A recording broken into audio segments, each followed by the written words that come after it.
सहना भवतु सहनौ भुनक्तु सह वीर्यं करवावहै तेजस्विनावधीतमस्तु मा विद्विषावहै।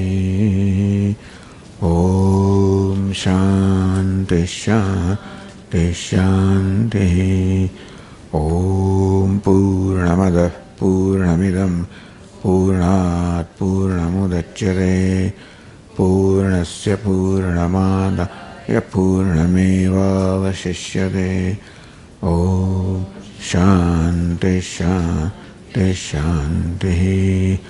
श्रुतिस्मृतिपुराणानाम् आलयं करुणालयं नमामि भगवत्पादं शङ्करं लोकशङ्करं शङ्करं शङ्कराचार्यं केशवं बादरायणं सूत्रभाष्यकृतौ वन्दे भगवन्तौ पुनः पुनः।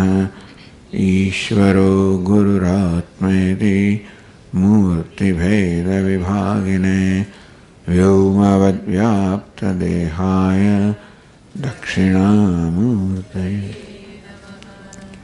ॐ पार्थाय प्रतिबोधितां भगवता नारायणेन स्वयं व्यासेन ग्रथितां पुराणमुनिना मध्ये महाभारतम् अद्वैतामृतवर्षिणीं भगवतीम् अष्टादशाध्यायिनीम् अम्ब त्वामनुसन्दधामि भगवद्गीते भवद्वेषिणीम्।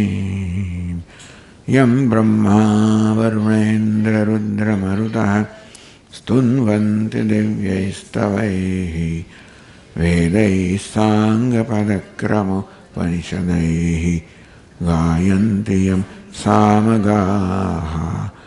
ध्यानावस्थिततद्गतेन मनसा पश्यन्ति यं योगिनः यस्यान्तन्न विदुःसुरगणाः देवाय तस्मै नमः।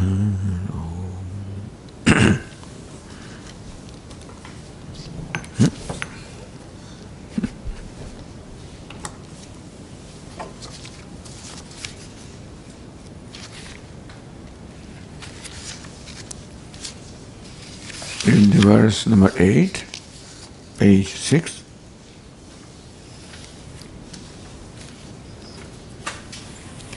शरीरवाङ्मनोभिर्यत्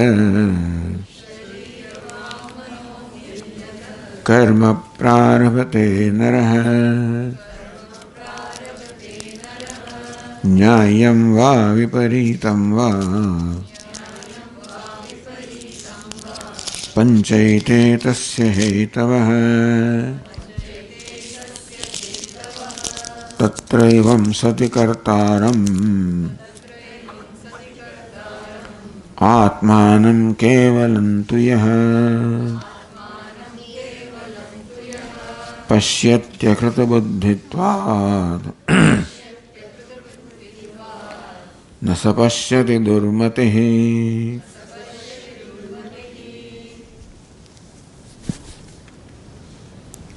In these verses, Lord Krishna is revealing a very profound truth about our own self, that karma prarabhate naraha, that when a human being undertakes any action, sharir vang manobhi, either at the level of body, or at the level of speech, or at the level of mind, meaning any action that a human being performs, nyayam va, viparidam va, that action may be nyayam, righteous action, in keeping with the moral values, viparidam va, maybe unrighteous, whatever action. Panchayate tasya hedavah. These five, the body, the sense organs, including the mind, all the various activities of sense organs, the karta, the doer, and the presiding deities. These five are those which perform action. The most important thing that Lord Krishna tells us is action is being performed by these entities other than Atma. All actions are at the level of body or speech or mind take place in the presence of Atma. So the self or you and I, the meaning of the word I is Atma, the self.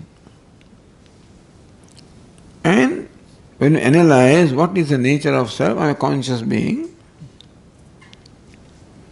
And consciousness is the nature of conscious being. Therefore, consciousness is my nature. There is no kartrutvam, doership in the consciousness, in the Atma and the self. In the presence of the self, all actions take place. This is the reality about action. When this is the case, next verse is Tatrevam Sati Kartaram. That being the case, that the self, the Atma, the consciousness is actionless, while actions are all being performed. I, you, the self, the consciousness is actionless, ever abiding in its limitlessness, fullness.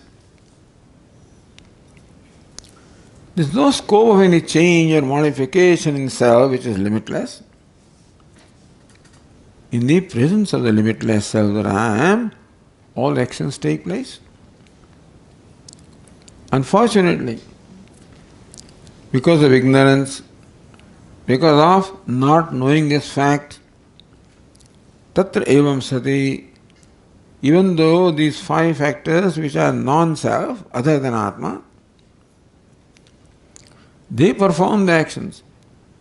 In spite of that being the case, Atman Kevalam, Atma, the self or conscious, is Kevala, is actionless, is one non-dual, actionless consciousness.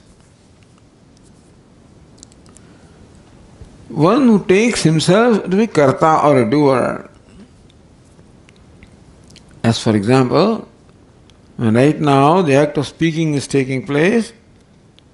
That act of speaking is carried out by the organ of speech, with mind, housed in the body, with activity of organ of speech,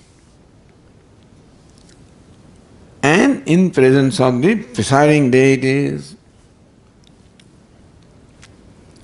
In all of these, Atma, the self, has no role, just a witness. I am the witness of all the actions. That being, in spite of that, by habit, because of ignorance, I habitually take myself to be a speaker or hearer or a doer or enjoyer, experiencer. Akrita buddhitva. His buddhi is asamskritam, unrefined in the intellect. What is meant by refined intellect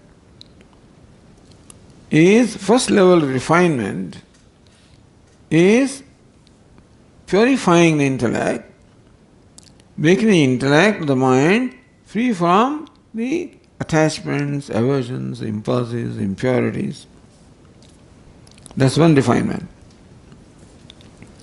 Second refinement is we expose ourselves to this teaching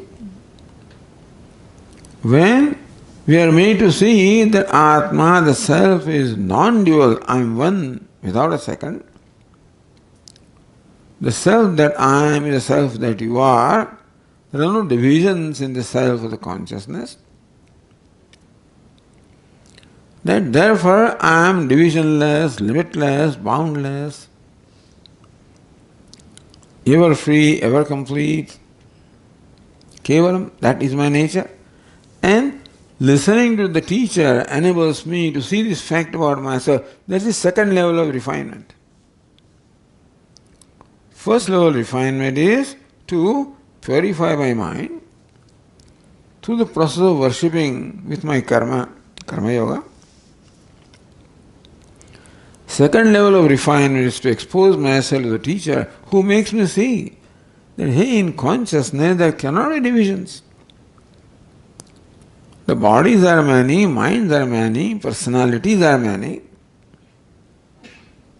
But the person manifesting through the personality is one. Just as the fluorescent lights, the tube lights, the bulbs are many, but electricity manifesting to them is one. Further, how it is in presence of electricity that the bulb glows, not that there is any attempt on the part of electricity to make the bulb glow. It is just by presence of electricity that bulb glows, that fan moves, that all the various appliances function. Similarly, I, the self, is one, non-dual, in presence of whom everything takes place. So this second refinement of intellect. When this is not there, when my mind is not pure, it is riddled with the likes and dislikes, impulses of attachment, aversion, anger, etc. It is not exposed to teaching, that it doesn't have this refinement also. Akrita buddhitvat, because the intellect of the person is not refined. Durmatihi, therefore, my perception is distorted. Meaning that I see what is not, I fail to see what is, and I see what is not there. In the famous rope snake example of Vedantins, where there is a piece of rope, because of lack of adequate light, etc., I am deluded. I think there is a snake there. I see a snake where there is a rope. So here, the rope which is there, I do not see. I do not see what is. And snake which is not there, I see what is not there. Similarly, I am actionless self which I do not see. And action is not in me that I see in me. That's called superimposition. Actions being performed by this personality of the mind, etc., that is superimposed upon me, taken upon me, and while the organ of speech is speaking, I say, I am speaking. There is organ of hearing is hearing, I say, I am hearing. This is by default habitual. This is durmatihi, a distorted intellect, and this is what is the result of ignorance. So when we get exposed to this teaching, when the knowledge takes place, what is the nature of that knowledge? And what's the nature of the wise person? So verse number 10, 17 in the chapter. Here Lord Krishna describes a sannyasi, renunciate in primary sense, who is a renunciate by virtue of knowledge, not necessarily by virtue of a lifestyle or virtue of his robes, etc. And this is the sannyasa that is the main subject matter of the Bhagavad Gita. It's called Vidvat sannyasa. Sannyasa, renunciation by virtue of knowledge. Because I am already a sannyasi. I am unattached to everything. Everything takes place in my presence, and therefore I am unattached. A sannyasi is one who is unattached to anything. What is meant by renunciation is that he has given up all his attachments, all the possessions, all the claims, all attachments, and that is freedom. So to discover the absolute freedom, the sannyasa, which is relative freedom, is taken in order for us to attain the absolute freedom. But important is the absolute freedom or the Vidvat sannyasa, the primary sannyasa, which Lord Krishna describes in the verse number 10, verse number 17 of the 18th chapter. Yasya nahankruto bhavaha buddhir yasya nilipyate hatvapi sa iman lokan nahanti na nibadhyate.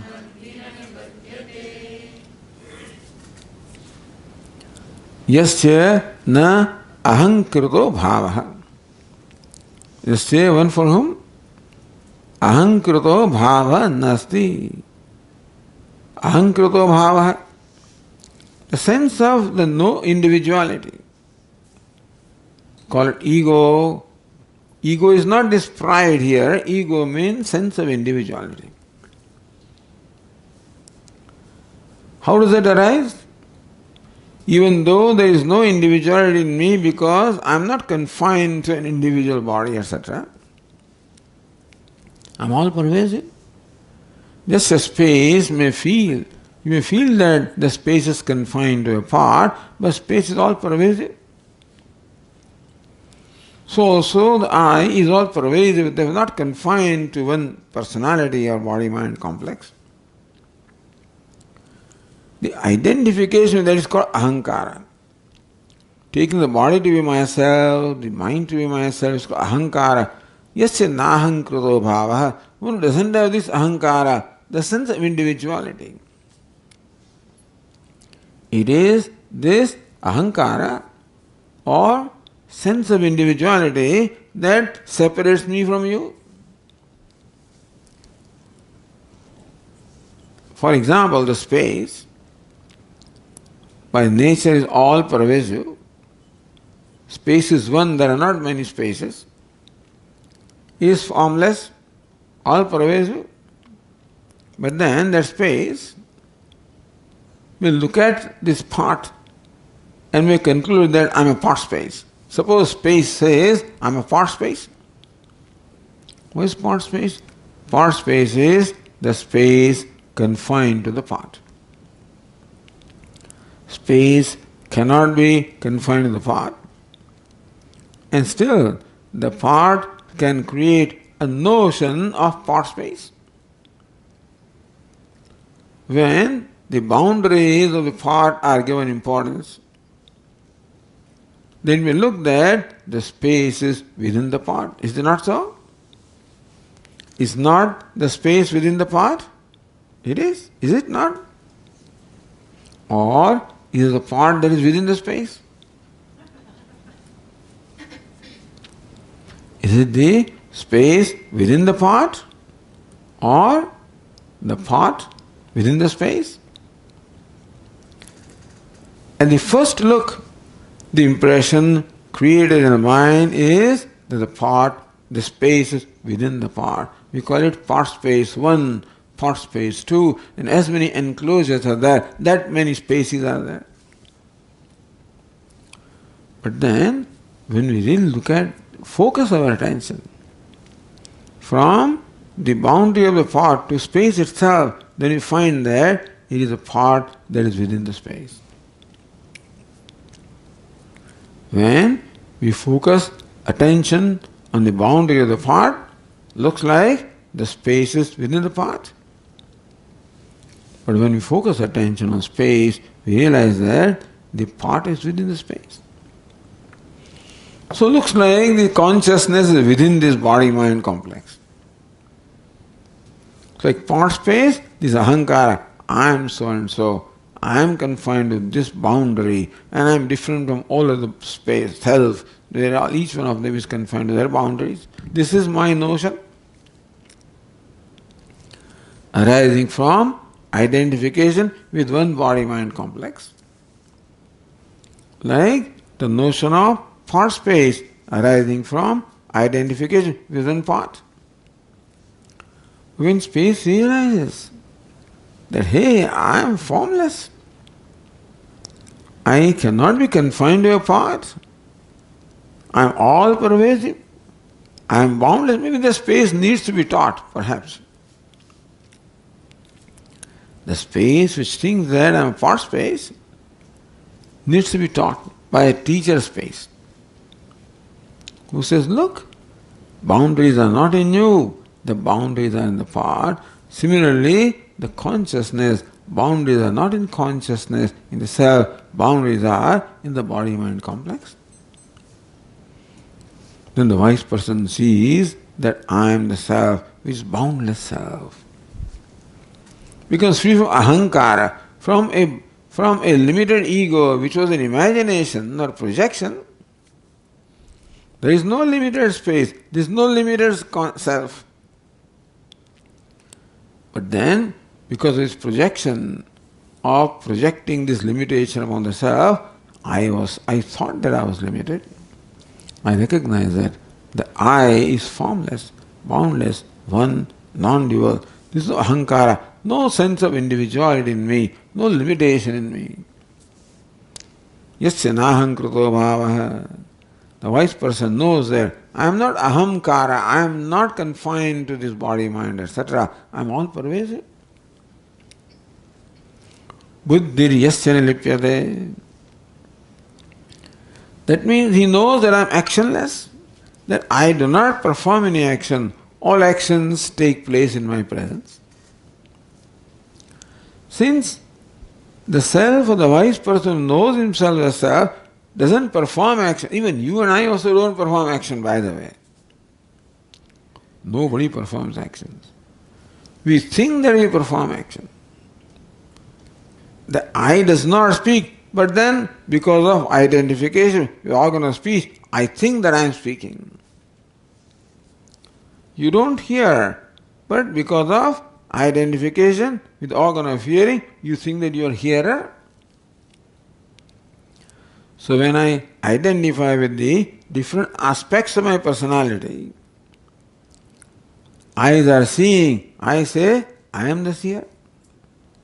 Ears are hearing, I say, I am the hearer. Mind is thinking, I say, I am the thinker. The intellect is knowing, I say, I am the knower.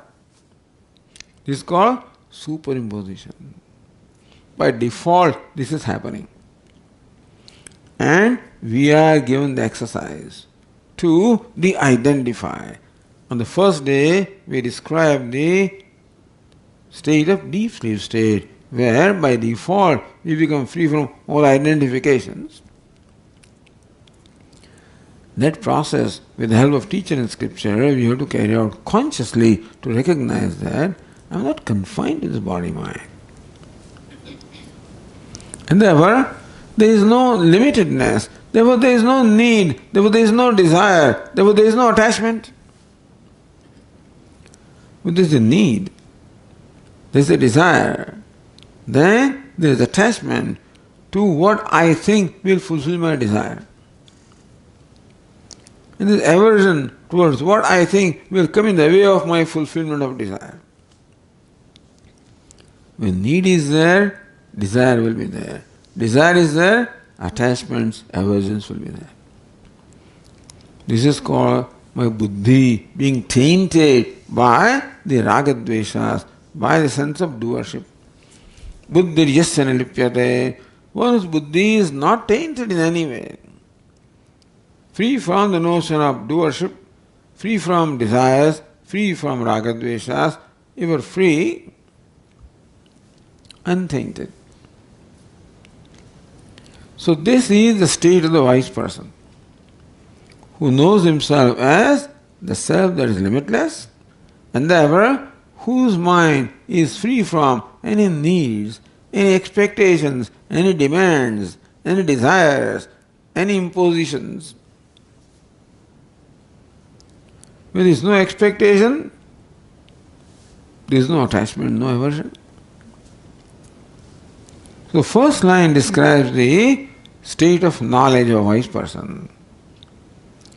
So this is the description of the renunciate in the primary sense, renunciate who is renunciate by virtue of knowledge.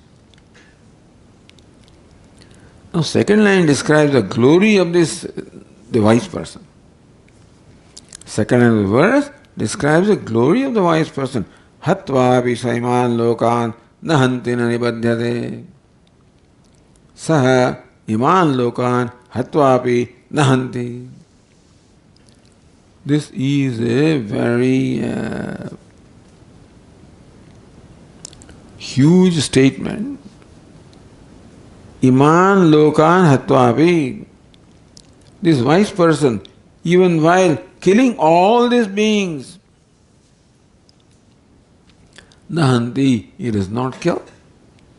Nanibadyate, and does not get accountable for any result. See, these are Arjuna's problems, by the way. The reason why Arjuna laid down his arms, his ammunition, bows and arrows, and said that I will not fight, is because he thought that I will be guilty of killing these people, that these people will be killed by me and I will be guilty of killing them and I will then go to hell. With reference to that notion of Arjuna, this is said here. Here Arjuna, you think that you will be killer because you take yourself to be a doer or agent of act of killing. You are not. In reality, you are actionless. In reality, you don't perform any action. In reality, all action takes place. And here the example of killing is given. This is called Prathama Malla Nyaya in Vedanta. This is the most serious thing. When this does not bind me, no other action will bind me.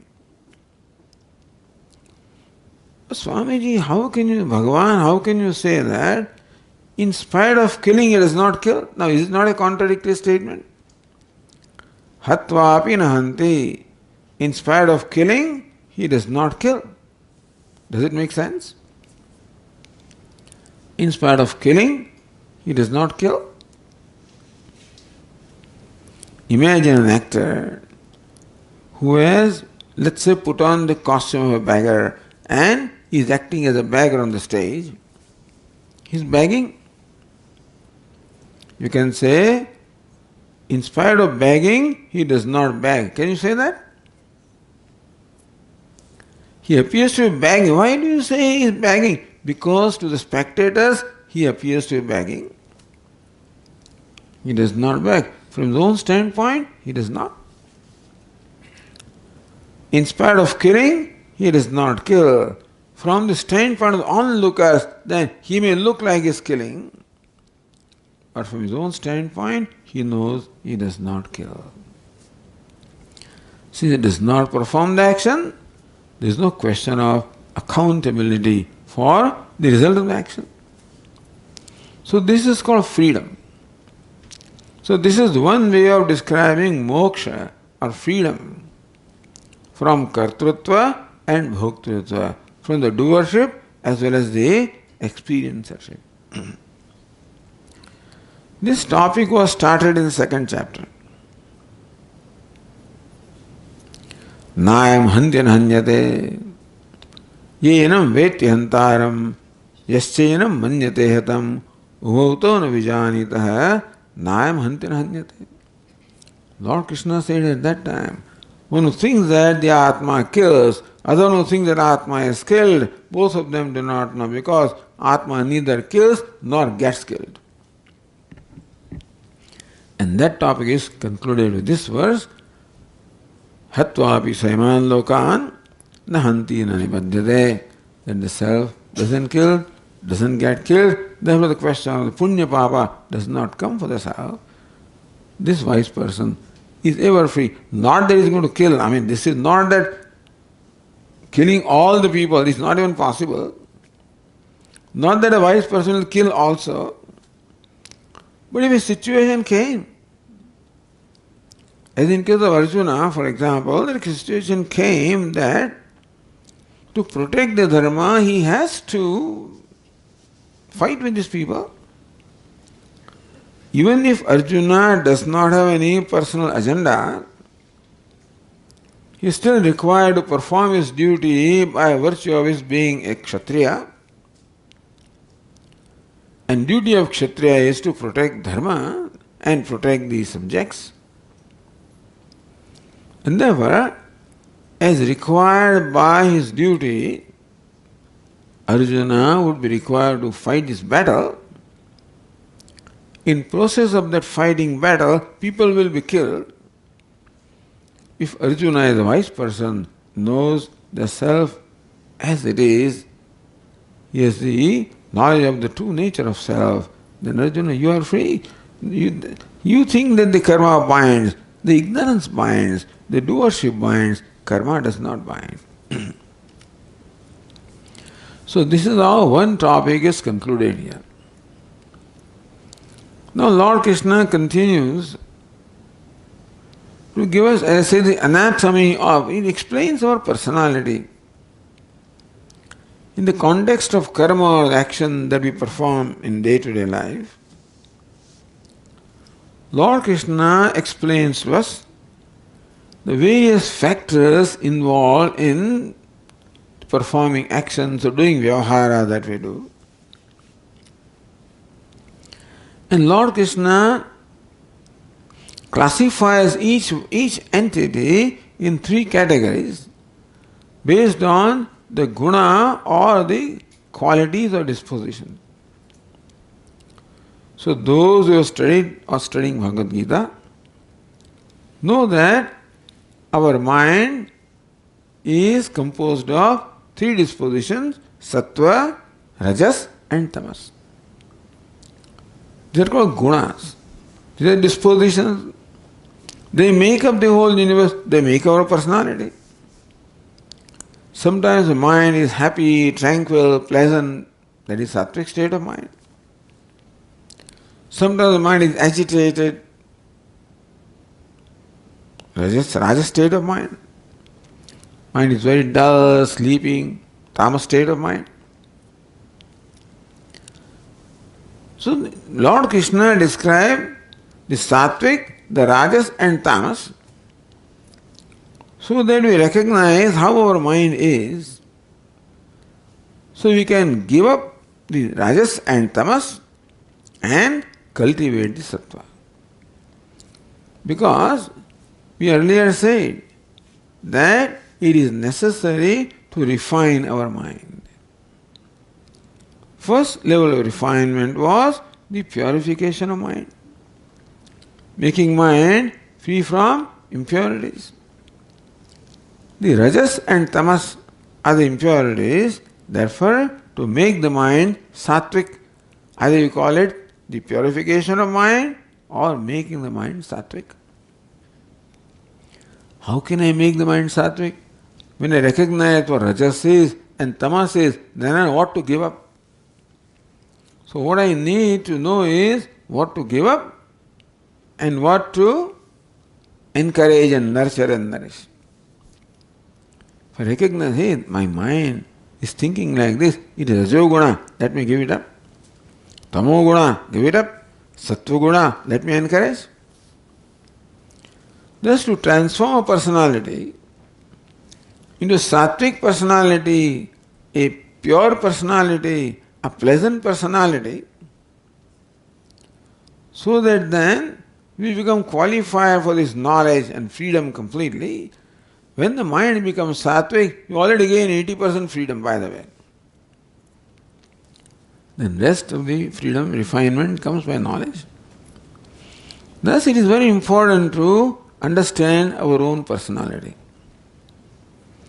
And Lord Krishna has taken up this subject matter of explaining a personality based on these three gunas, sattva, rajas, tamas, from the chapter 14.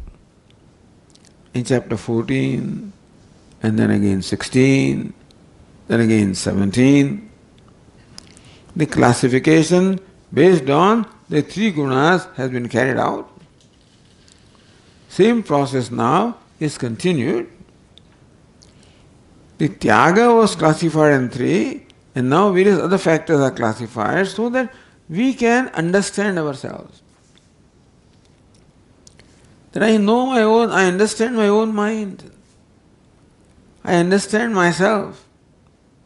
And then I recognize what do I need to do to become a sattvic person, a happy person. Basically, we are interested in being happy. That's our primary agenda. And we can say that Vedanta or Bhagavad Gita teaches how to become happy. Unfortunately, Gita doesn't teach us how to become wealthy, how to become famous, how to become powerful. It doesn't teach us then, Swamiji, how can we become happy? Is it possible that a person can be happy even though he is not wealthy or famous or powerful?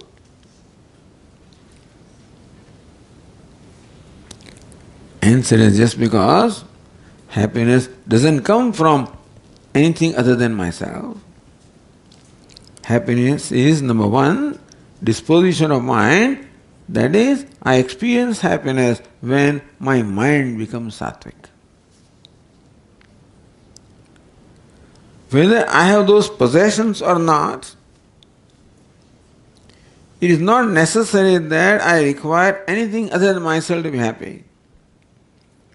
All I require is a sattvic mind to be happy. And all I require is a rajasic or tamasic mind to be unhappy. So when my mind is predominant in rajas and tamas, I am unhappy whether I want it or not. And when my mind is sattvic, I am happy. That is all is required for happiness or unhappiness. Whether I have other things or not is icing on the cake. What I basically require is a sattvic mind in order to be happy.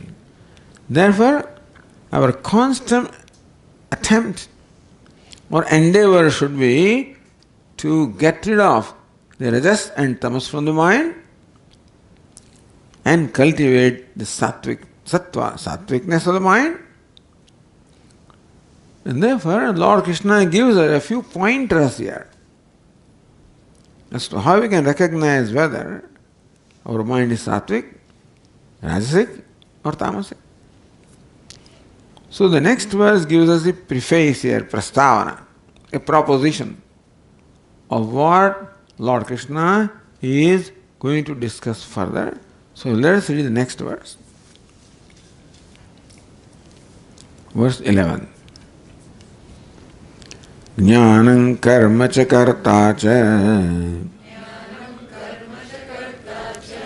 tridhaiva guna bhedatah prochyate guna sankhyane yathavat shrunutanyapi. So Lord Krishna right now takes up these three things: Jnanam, Karma and Karta. Jnanam, the knowledge. Karma, action. Karta, the doer. Lord Krishna will subsequently take up other aspects of personality also. Again, the anatomy of karma. Because karma is what we always constantly perform. And so that karma becomes an opportunity, an action that we perform becomes an opportunity to recognize our mind. Otherwise everything may look quiet, my mind may look quiet. But moment I am about to perform an action, then the mind may come up with question, what is in it for me? Or I don't want to perform the action. Or I love to perform action. One of these three responses may be there in the mind. When an action or duty comes before me, my mind says, I love to do this. Or it can say, what am I going to get by doing this? Or it can say, I don't want to do it. The sattvic mind says, I love to do it. The sattvic mind does things for the sake of doing, for the love of action. Rajasic mind does because there's a gain, there is a love for the result of the action. So sattvic person is motivated by the love for action. A Rajasic person is motivated by the reward that the action will bring. And Tamasic person has no interest.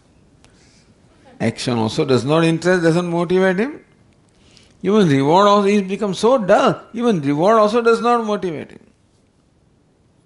We give the child candy, he doesn't want that also, he's not in a mood. Even a candy also does not turn him on. So Sattvic, Rajas, Tamas. We keep observing ourselves. What is required is an awareness, consciousness, alertness, so that we constantly observe the mind, observe the various thoughts arising in the mind, and based on this explanation given by Lord Krishna, we can identify or recognize our own mind and have a strategy of what to do. So Jnanam, Karma, Karta, these three things are taken first by Lord Krishna. Jnanam, knowledge, Karma, action, Karta, the doer.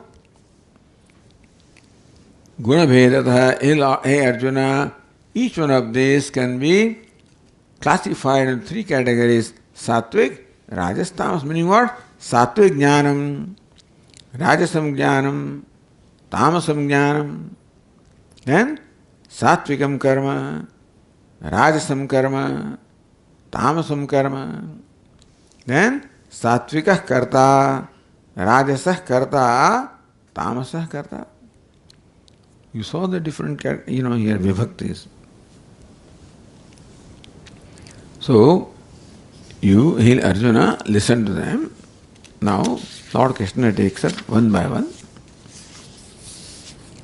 Takes three kinds of knowledge. Sattvic knowledge, Rajas knowledge, Tamas knowledge. So next verse number 12, describes the Sattvikam Jnanam. The knowledge, by Jnanam is meant here the drishti of the perception. We have things in front of us, we have the world in front of us. But people may see the same thing in different way. A person who enjoys a sattvic mind sees this thing in one way. A person who has a rajasic mind sees it in a different way. The person who has tamasic mind sees it yet in a different way. What is the same. What is jnanam? The way we see it. And that is very important because we respond to not what is, we respond to how we perceive it. Understand? When we interact with people or with the world, we do not respond to the world as it is, we respond to the world as we perceive. The one standing before me is a person, human being. How do I respond? Depends on how I perceive. Oh, my friend, how are you? One way. A stranger, watch out. Different way. Oh, this fellow I hate. A third way. Person is the same. How will I interact with the person? Depends upon how I perceive the person. Understand? This perception is called jnana. Very important. Because what all we do depends upon how we perceive things. Given a candy, somebody says, I love it. Somebody says, I don't care for it. I'm a vegan, I don't eat candies. All these candies are such thing, he looks at the number 3,000, no, I don't, this 3,000, I don't eat. Different people have different perception. Oh, this is vegan. I'm a vegan. This is dairy. And what is it then this, what is the other thing that is going talked about? Gluten-free, yeah. New fads are coming up every day, so gluten-free, dairy-free, this free. I don't know what is left to eat, but anyway. Then you have to go and find out special things. Then some grains are there and some sprouts are there. And they give me, I don't want this stuff. Anyway, that's my problem. I go for taste, I don't go for quality, you know.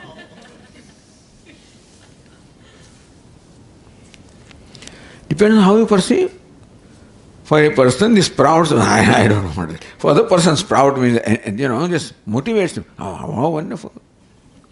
I said, I can't. This is all chewing exercise. That's all it is. But that may be the reason, so that you don't eat much, you know. In small quantity, you're full. You're tired anyway, whether you're full or not. So you give up ultimately. Alpha. All sorts of things were going on in the old. I don't know whether they are there or not. When earlier, 30 years ago, when I came into, they were all eating alpha in breakfast and something, I don't know, sprouts. And I said, please give me some regular things. For perception. What is important is, he sees alpha, this is all health and protein and this and whatever it is. He's just enthused, motivated. Somebody sees that, I don't want this. Somebody says, I'm not hungry. I lose my appetite looking at things. Depends on. This is called perception. Meaning what I do or how I interact, respond, it all depends upon my perception. Our life is responding to the world, understand? And the response creates all consequences. How I respond to you, how I interact with you, by my body language, by my words, by my thoughts, that determines the outcome. And that determines how you will respond to me, and how there will be happiness and unhappiness. So everything depends upon perception. That's why perception is very important. So Lord Krishna describes, so jnana means perception. So the sattvic jnanam is described in the verse number 12. Sarvabhuteshu yenaikam bhavamavyayamikshate avibhaktam vibhakteshu tajnanam viddhi sattvikam. The highest level of perception, the most refined perception. And each one of us can have this perception. If you also make our mind predominantly sattvic mind, what is the same for everybody. But the way I perceive it depends upon my mind. A person who enjoys predominantly a sattvic mind, a wise person, how does that person see? Sarvabhuteshu yena ekam bhav avyayam bhavam ikshate. Sarvabhuteshu, in all the beings, second line says, avibhaktam vibhakteshu. See, what I perceive with my eyes are all the beings such as all of you. Vivakteshu, each one is different. Each one is a name and form. Each name and form is different from the other form. Therefore, at one level, each one is different from the other, divided from the other. This boundary. Sarvabhute, in all the beings, which are all different from each other, this wise person or sattvic person, what does he see? Ekam avyayam bhavam ikshare.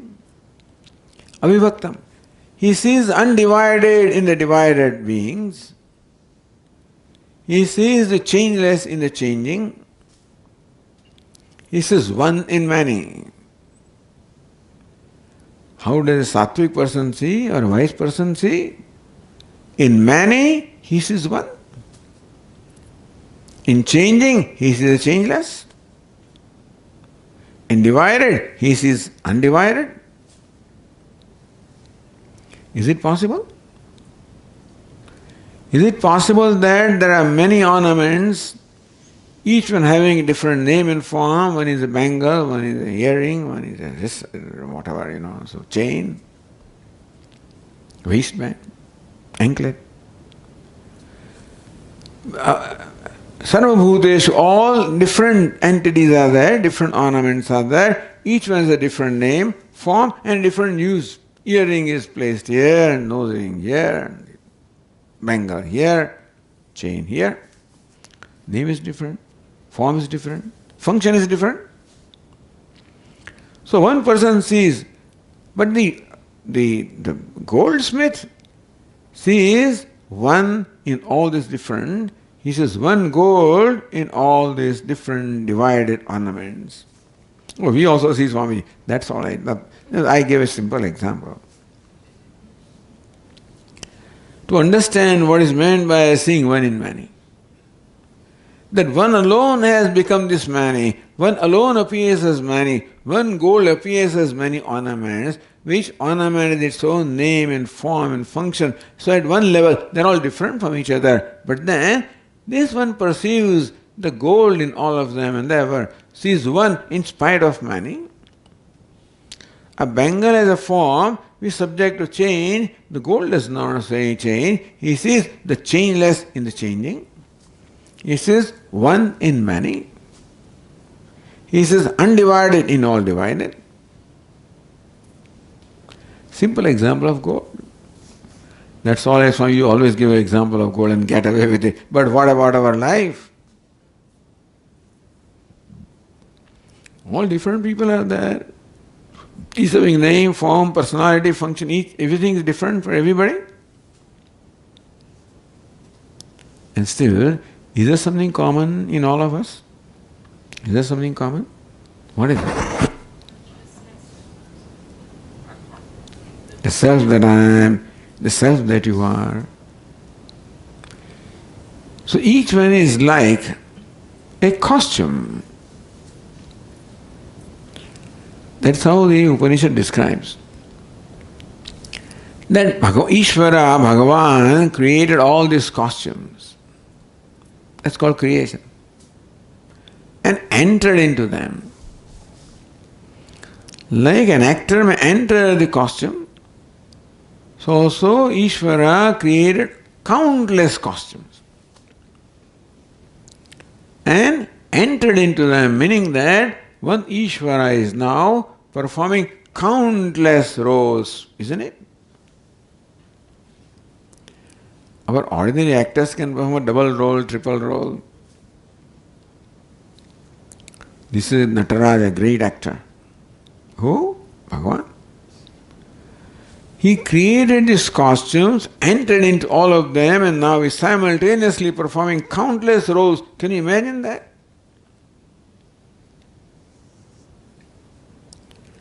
Where costumes are all different, functions are different, actions are different.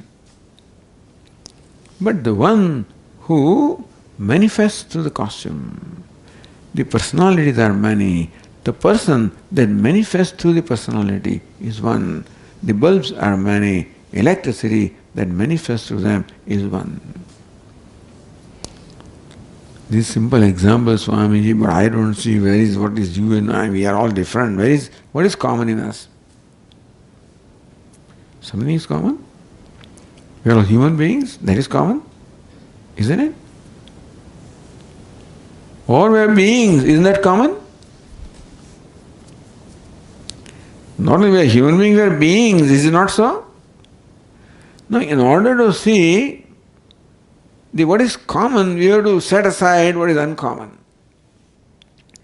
There is something different in all of us, but to see what is the same, that different has to be set aside in our mind. Imagine, for example, in a hall like this, they had fitted countless number of mirrors of different kinds, concave, convex, all kinds of mirrors are fitted. I enter the room, stand in the middle of the room, and I see what? Wow, I see the whole world of Swamis, is it not so? one Swami looks like this in a convex mirror, one looks like that in a concave mirror, one looks straight. Every mirror is different, having different kind of convexity, and therefore each one seems to reflect a Swami which looks different. It looks very funny also, but different. Isn't that so? Suppose there are 500 mirrors. How many Swamis are there? 500? I enter this hall of mirrors and 500 Swamis are created. I entered all of them. You can say. Each one looks different from the other. Is it not so? Because mirror is of a different shape and therefore each one looks different from other. And still there is one in many. Changeless in changing. Undivided in divisions. Is it not so? Each one is mirror. You have no difficulty in understanding these things. Images are all mirrors. All our minds are like mirrors and one consciousness reflects all these personalities. So a wise person, a sattvic person can see. So when can we see one Swami in all these different funny looking Swamis? When I in own mind negate all these distortions. In Ahmedabad they have a Bal Vatika. And there is a room, mirror room. No, this is number of years ago, I have not been there lately. But big mirrors were there, concave mirror, convex mirror, different kinds of mirrors were there, and the children stand in front of the mirror. Thank God that I know that is mithya, otherwise I look so fat. What happened to me? What, I look like a palm tree in another mirror? But I laugh at them because I know this is just an appearance. So many different mirrors are there. Really speaking, I'm only looking at my own self. Unfortunately, we give reality to the mirrors and therefore the one reflected in the mirror loses our sight. We lose sight of that. But in reality, what is oneself manifesting through all the personalities. When can we see that? When the personality is not important. I see only personality and first of all I react, I don't like this, I like it. Attachment, aversion, that's the first response that I give. And then I see only differences. I fail to see the one that is non-different all of them. But suppose the personality doesn't, I love each one of you, suppose. Doesn't matter whether the man, woman, tall, short, fair, dark, whatever you are, suppose. Then I can see one in many. So a sattvic mind is a loving mind, is an accepting mind, and therefore that mind is able to see the one that is there in all. Yen ekam bhavam avyam ikshate. That knowledge by which one sees one unchanging, changeless self in all these many personalities, vivakteshu avivaktam, in all apparently looking, divided looking, one who sees the undivided, tajnanam vindi sattvikam. Here Arjuna, know that knowledge to be sattvic knowledge. This is the highest perception Vedanta teaches. What is the perception? Seeing one in many. When does it happen? When can it happen? When many does not matter to me. When differences do not matter to me. Just as differences in ornament do not matter to the goldsmith, then he can see one. So also differences don't matter to me. One is a friend, other than an enemy is possible. Suhran, mitra, ari, udasina, madhyastha, dveshabandhashu, sadhu svabhijapaveshu. Lord Krishna says that one is a well-wisher, other is a friend, other is an enemy, third is a middleman, fourth is one I love, other is a virtuous man, other is a sinner. In all of them, sabuddhir vishishyate, the wise person sees one in all these different personalities. Vidya vinaya sampanne brahmane gaviyastini shuniche vashvapake cha Panditaha Samadarshina. Again Lord Krishna says, a very pious Brahman is Sattvic, a cow, an elephant, a dog, even a dog eater. From Sattvic, Rajas, Tamas, in all of them, Panditaha Samadarshina, the wise see the same self in all of them. Because Atma is unattached, is untainted, and therefore the different aspects of personality, different qualities of the personality, they do not affect the person who is. The costume has no impact upon the wearer of the costume, is it not so? The actor in no way gets affected by the costume. Even though he wears the costume of beggar, he remains a wealthy person. Even though he appears to be begging, he is not. He remains free. When I see these are all costumes, just as this is a costume, so first I recognize that this is a costume.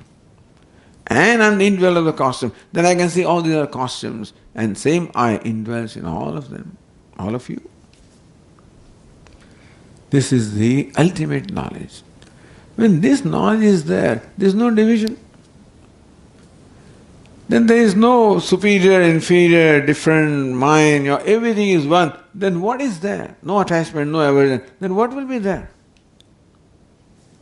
No preference. This is better, this is good, this is no good. No such classification. Then what will be there? Can you tell me?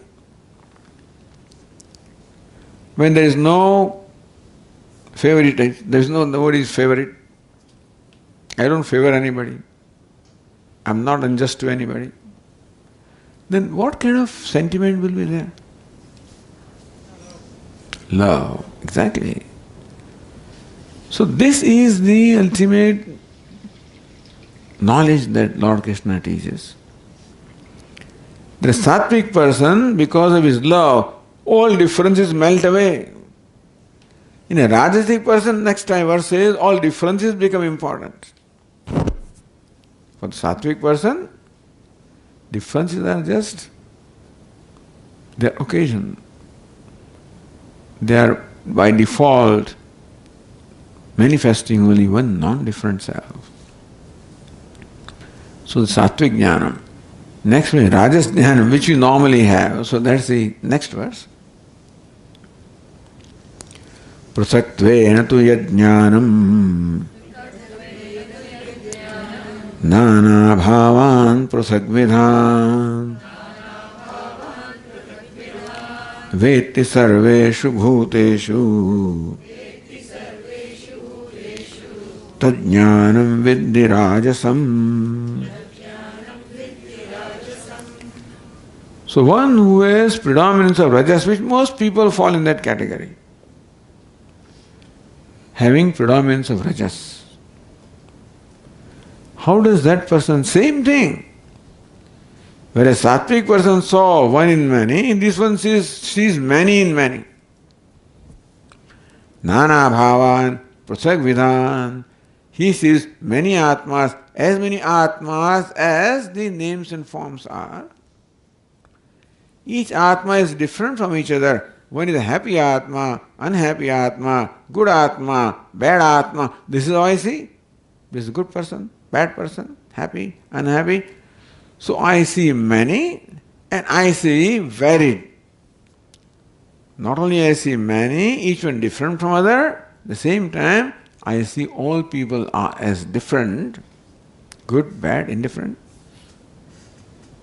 Suhun, Mitra, Ari, Udasina, Madhyastya or Brahmana, an elephant, a cow, a dog, an untouchable. So these are all attributes of what? The costume. The rajasic person sees the costume. And that's how the sattvic person saw the one wearing the costume, the costume did not matter. For rajasic person, costume matters. And he classifies the self according to costume. The name costumes are many, persons are many, so atmas are also many. Some persons are good, others are bad, indifferent, so atma also is good, bad, indifferent. Nana bhavan Prasak Vidan, he sees many Atmas, different Atmas. Why? Because to him the costume is important, the personality is important. Therefore, he judges the wearer of the costume by the costume. The sattvic person who is indifferent to costume, therefore he could see the one wearing the costume. This one has deference to the costume. For this person, costume is important. Therefore, the self wearing costume also is classified according to costume. This is the usual perception that we have. And therefore, I treat you as different from me, I treat this one as different from other one, and therefore that's how my response is, that's how my vyavahara is. Our vyavahara is all based on divisions. You are you, I am I. This is mine, this is my boundary. You cannot encroach my boundary. So we all create divisions. We exclude. I am this much, you are outside of this limit. Therefore, in my thinking, I exclude you. And in turn, I feel excluded by you. This is the perception of a Rajasic person. This is what will decide his life. My response, what I do, the way I do is all dependent upon my perception. If I see you as myself, then there will be love, then my response and my action will be of one kind. I see you as different from me and myself different from you, then my response is, well, this is mine. This is I and this is mine. And therefore, I must protect this. I feel immediately divided from you and therefore insecure. Wait a minute, take care. So therefore there is insecurity, there is self-centeredness, and therefore there are those desires, expectations, raga, dvesha. All of this is the result of seeing this duality as real. So Rajasic person sees all divisions as real. Although divisions exist only at the level of costume, not the level of the actor. The Rajasic person sees only, gives reality to these costumes, names and forms, to divisions, and misses the one which is present in all this many. And therefore, we miss the basic reality of life, and therefore the beauty of life. This life is nothing but conflict. Because moment I see you as different from me, I become alert. Take care, watch out. I protect what I think is mine.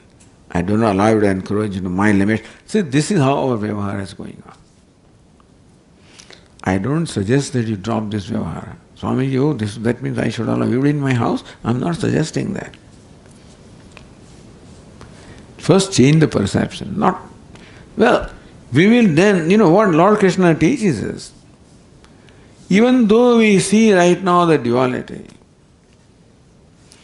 at least don't give reality to duality. Give reality to oneness that I want to see. And therefore, I try to devise my actions and attitudes based on oneness. So, Karma Yoga is based on that. Karma Yoga is based on including others. A Rajasic person excludes everybody. A Karma Yogi wants to become Sattvic. Therefore, attitude of including others. That's called serving. So, beginning from the Bhagavad, this second chapter, Lord Krishna, who teaches Karma Yoga, that all Karma Yoga is based on giving reality to one, so that slowly we overcome the reality that we are giving to many. Because of ignorance, we live in an unreal world, thinking that is real. That's how the whole world lives. But so everybody lives that, but everybody is miserable. Everybody is miserable. Who thinks this duality is real, they cannot be happiness. No, Swami, look at that, their mansion, look at their wealth, look at that is one thing. And we bless them and let them be happy. I don't suggest, but I said, The only way to become happy is by oneness. As long as division is there, that cannot be happiness. Oh, we are happy, Swamiji. Yes, when you forget that division. Momentarily you forget the division. That moment you are happy. Again the division comes back. We are back where we were.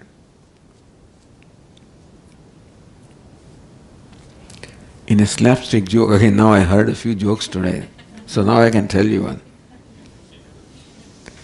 So this fellow is, what is his name? I forget his name. Mullah Nasruddin, that name I remember. So he's sitting there in his porch, and a friend is passing by.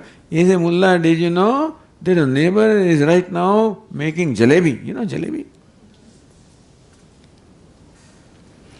And that, I think he is making jalebi with some provision for you. Now first he says, what does it matter to you? He is making jalebi, so what does it matter to me? No, there's going to share for you. What does it matter to you? He says, So he is making jalebi, what does it matter to me? Oh, there is share for you. What does it matter to you? So then momentarily you become released, and all those anxieties and all duality, it drops off for a moment. So fortunately there is provision. There is a moment of happiness, duality drops, and therefore we feel relieved, we feel free, we feel happy. The extent of happiness depends upon the extent to which duality falls, of course. But this is basically what Lord Krishna teaches. By default, we only see divisions and dualities, which is not reality. And therefore, teaches a way of life based on non-duality, based on non-division. I don't see it, Swamiji, as though you are saying. So just fake it till you make it. So it's all the karma, all the yoga that is taught here, karma yoga, all of this is based on non-duality. It's all based on then only we can have those attitudes. How can I have attitude of sharing with you? Each value requires me to try to look at you as myself. When can I be non-violent in true sense? When I see you as myself, then only total non-violence will be there. Non-violence, truthfulness, compassion, kindness, all of these require non-duality. Or to the extent that I am able to identify the non-duality, to that extent I can follow the value. I cannot retain my division and be non-violent, cannot be. I cannot retain my division, even be an honest person. Each value requires me to let go of my sense of individuality. To the extent I let go, to that extent I can follow the value. Now think about it, observe. All values are based on non-duality. All attitudes are based on non-duality. All this teaching is based on non-duality. You may not recognize. The training us, Satyam Vada says, speak truth. It's a training in non-duality. Mahimsa, Sarup, don't injure anybody. All of this is ideally possible when I see you as myself. Then only there will be total non-violence. But I cannot be violent to myself. I cannot be dishonest to myself. So, honesty in totality can be there when I see you as myself. The non-duality in totality is there when I see you as myself, which is not there right now. But these values are meant to slowly erase this difference, which is from ignorance. If difference was real, then nobody can teach us non-difference. But difference is not real. So the whole teaching is to train us, to tune up with the reality, which is one, non-dual, divisionless, beautiful, boundless. And so that is what Lord Krishna is teaching, how to understand our own personality, our own mind. And whatever kind of thought it comes up with, I can identify, hey, this is Rajasic thought, this Tamasic thought, this Sattvic thought. So if it is Tamasic, Rajasic, I try to convert them to Sattvic thought and then function. Don't give reality to my Rajas and Tamas. So this is the purpose of describing this classification. And we have to take a break here, concluded in this particular session with this verse. And if we ever meet in future, we will continue the further. The whole chapter is very long. We selected a few words and to give you an idea of what the chapter teaches. So important verses are selected so that we get an understanding of the main important topics of the chapter. And that trend will continue if we meet in future. Om. Om Purnamadah Purnamidam Purnat Purnamudachyate Purnasya Purnamadaya Purnameva Vashishyate. Om Shanti Shanti Shanti. Shankaram Shankaracharyam Keshavam Badarayanam Sutra Bhashya Krutau Vande Bhagavantau Punah Punah. Ishvaro Gururatmedi Murti Bheda Vibhagine Vyomavad Vyapta Dehaya Dakshinamurtaye Namaha. Om Shanti Shanti. Hari Om. Shri Gurubhyo Namaha. Hari Om.